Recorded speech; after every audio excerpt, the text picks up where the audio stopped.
mitad de ellas las que considero más relevantes.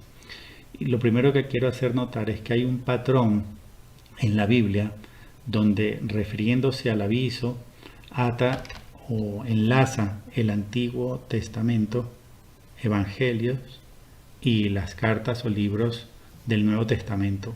Ese patrón lo podemos ver, por ejemplo, entre Isaías 2, Lucas 23 y Apocalipsis 6. ¿En qué consiste este patrón? Se nos muestra que el aviso tiene tres fases. En una primera fase son eventos externos en el cielo, en el firmamento.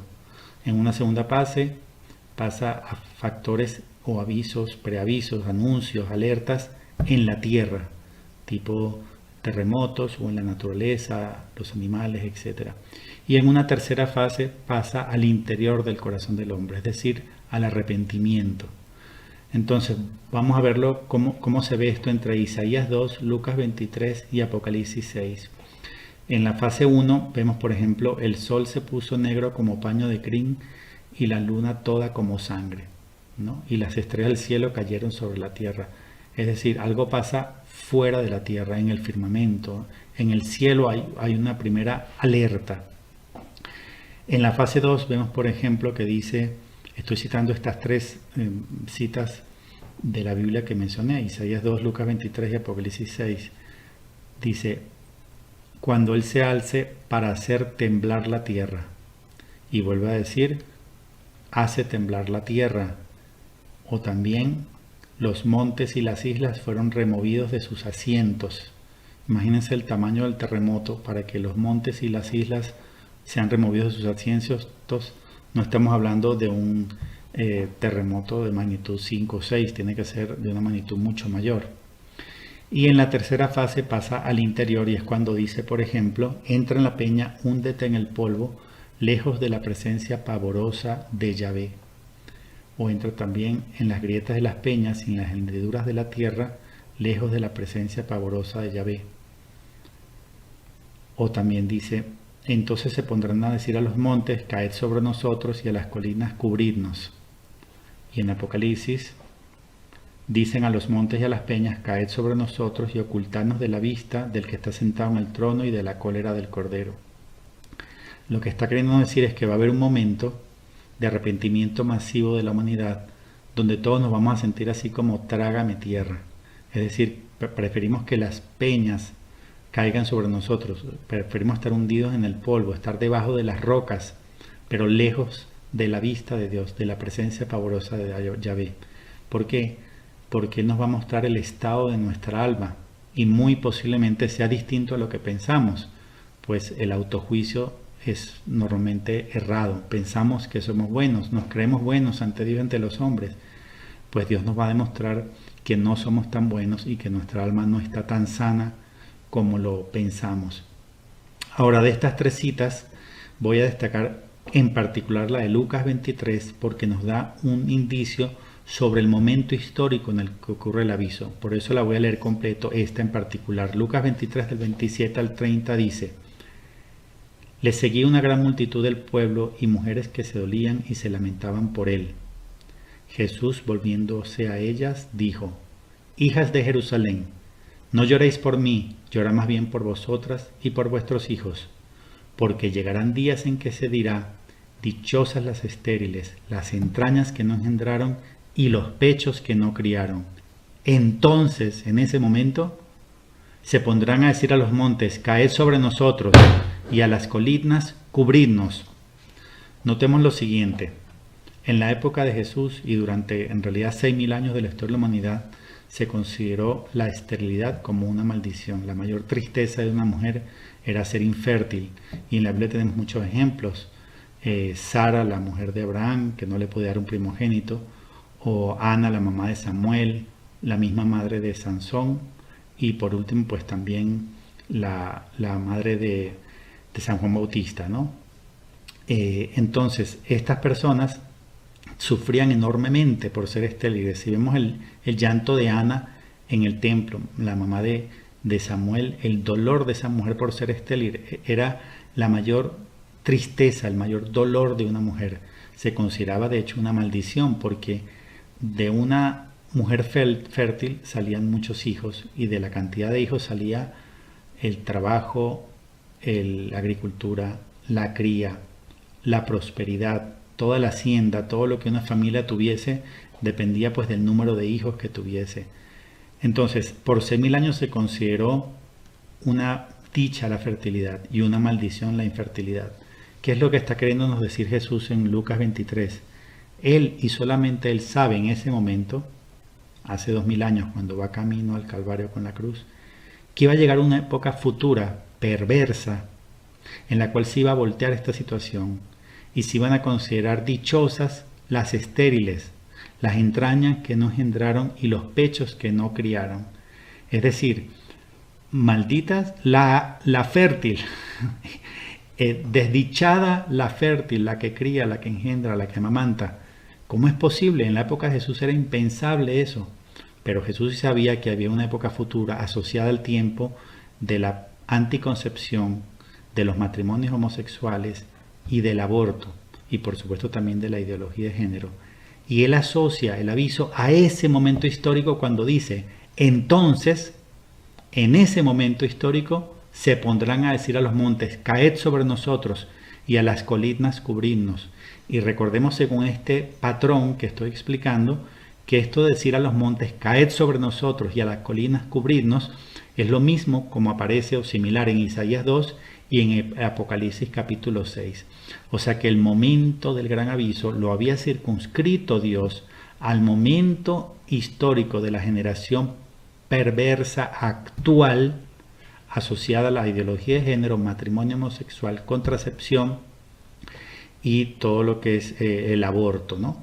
Entonces el aviso no podía vivirse en siglos anteriores, siglo XI, siglo XIII, XV, XIX, XX, no, tenía que ser en el siglo XXI, porque es en el momento en que Jesús lo asoció al momento histórico nuestro en Lucas 23.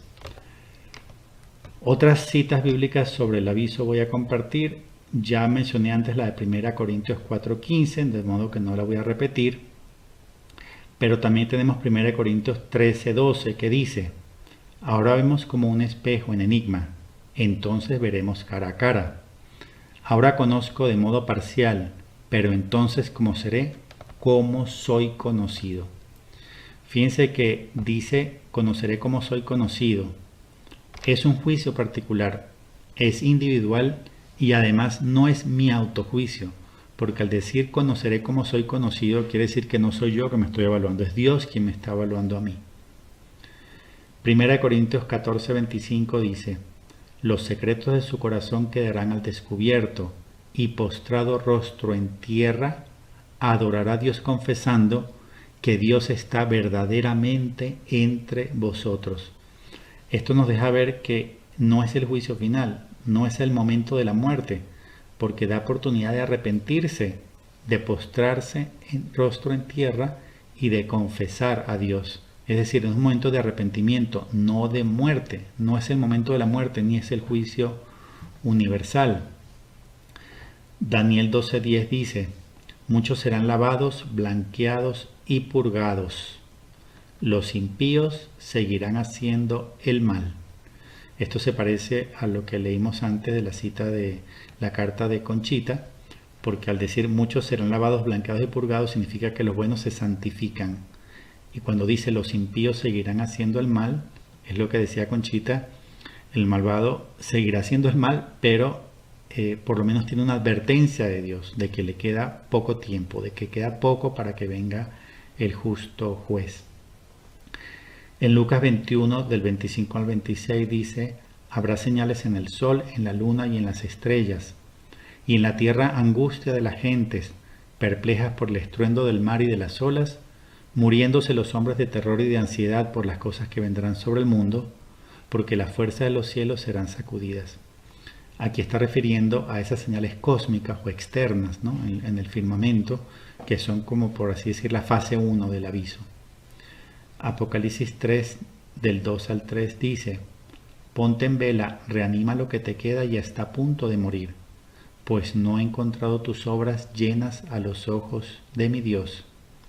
Acuérdate por tanto de cómo recibiste y oíste mi palabra, guárdala y arrepiéntete, porque si no estás en vela, vendré como ladrón y no sabrás a qué hora vendré sobre ti. Esto significa que el que no esté en vela, el aviso le va a llegar así como ladrón, de manera totalmente desprevenida. Por eso es que no debemos vivir esta época como si fuera una época normal. Hay que vivir esperando el aviso, santificándonos, purificándonos, en oración, en vela. Si no, nos va a llegar como un ladrón. Entonces aparecerá en el cielo la señal del Hijo del Hombre, y entonces se golpearán el pecho todas las razas de la tierra. Esto de hecho es una cita del aviso y la vamos a enlazar con una pregunta posterior al mismo numeral número 83 del diario de Santa Faustina Kowalska, porque ahí vemos que ella asocia también el aviso con esta señal que aparece en el cielo. ¿Cuál es la señal? Mateo 24:30 dice, la señal del Hijo del Hombre, es decir, la cruz aparece en el cielo. Una cruz verdadera, clara, una cruz perfecta que ven todos los seres humanos sobre la tierra. No como esas imágenes que a veces mandan por WhatsApp de nubes. Mira, yo en esta nube veo esto, veo lo otro, ¿no? Y no todo el mundo la ve, algo incierto. No, aquí no va a ser algo incierto. Una cruz perfecta va a aparecer en el cielo, según algunas revelaciones, por 7 días antes del aviso. Pero está en Mateo 24:30. Aparecerá en el cielo la señal del Hijo del Hombre, y entonces se golpeará en el pecho todas las razas de la tierra, es decir, el momento del arrepentimiento masivo universal. Romanos 2:16 dice, en el día en que Dios juzgará las acciones secretas de los hombres, según mi evangelio, por Cristo Jesús. Así es, Dios va a juzgar las acciones secretas de los hombres, porque Dios es el único que puede juzgar realmente. Ve dentro del corazón del hombre y no solo puede juzgar las acciones, sino las intenciones.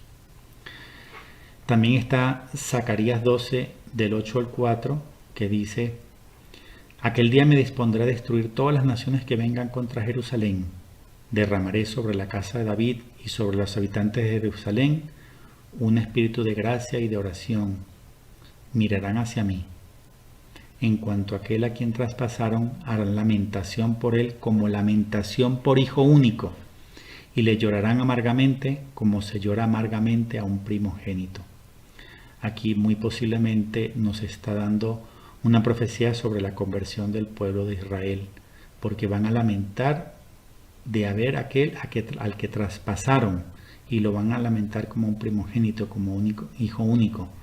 Van a reconocer que asesinaron a Dios, al Hijo de Dios, y van a llorar, a lamentarse por eso. Es decir, que el aviso muy posiblemente tenga que ver con la conversión de una parte del pueblo judío. Y también lo dice Apocalipsis 1:7. Mirad, viene acompañado de nubes, todo ojo le verá, hasta los que le traspasaron, y por él harán duelo todas las razas de la tierra. Entonces, estas son algunas de las citas del aviso. Hay otras, como digo en mi libro tengo 16, también pueden ver en mi página web el programa titulado Iluminación de las Conciencias, pero esto es un pequeño resumen de las más importantes citas bíblicas sobre el aviso.